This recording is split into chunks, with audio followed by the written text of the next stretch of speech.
Bismillahirrahmanirrahim. Biz geldik Irak'tan. Kardeşimin numaram var idi. Bize netice vermedi. Irak'ta Musul'da doktor. İşte geldik burada intiradık. Vallahi elhamdülillah necihradı. Şimdi halı baktı. Gözünüz duacı yolda, gözüye geldi. Yer yemiydi, düşüydü. Böyle yere düşüydü, şu oluydu özünde. Doktor Viktom yanına iladık. Ameliyat senden çıkıldı inşallah.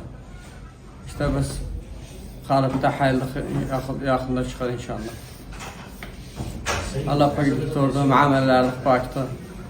İşte bir mukimden gel, bizi bir adam yolladılar, buradan mukime.